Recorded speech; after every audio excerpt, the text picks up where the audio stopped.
Kalinga. Raquel grew up in difficult circumstances. She's the eldest among 7 siblings, orphaned early by their father. Their mother single-handedly raised them. Dahil walang mataas na pinag-aralan ng kanilang ina, nangatulong siya, naglabada at nagtinda ng mga kakanin. All the siblings helped their mother earn a living, juggling work with their studies. Through hard work, endurance, and perseverance, the siblings completed college.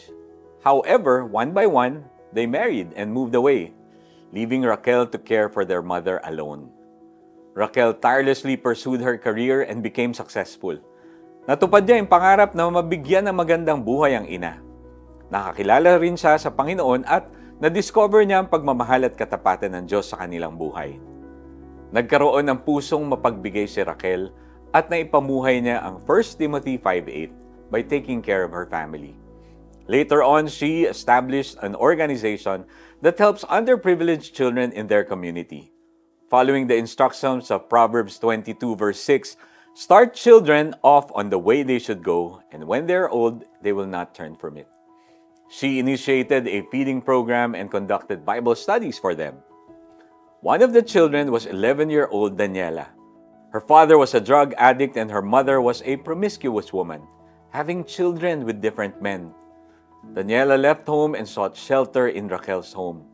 She informed Daniela's mother that she would be staying with her. Bit-bit ang mga pangaral ni Raquel at natutunan sa salita ng Diyos. Nakapagtapos si Daniela.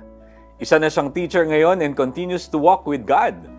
By the grace of God, nagbunga ang pagkalinga ni Raquel na ipinakita niya hindi lang sa sariling pamilya, kundi pati sa iba. Let's pray. Panginoon, maraming salamat sa buhay na pinagkaloob ninyo sa akin. Lumaki man ako sa kahirapan, hindi niyo ako pinabayaan.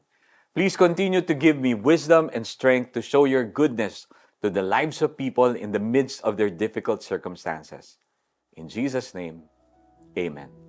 Help those in your neighborhood who may be in need by extending financial help or by simply being a compassionate listener. Share the good news of the Lord. It's one of the most impactful ways to support others. Ang sino mang hindi kumakalinga sa kanyang mga kamag-anak, lalo na sa mga kabilang sa kanyang pamilya, ay tumatalikod sa pananampalataya at mas masama pa kaysa sa isang di mananampalataya. 1 Timothy 5:8.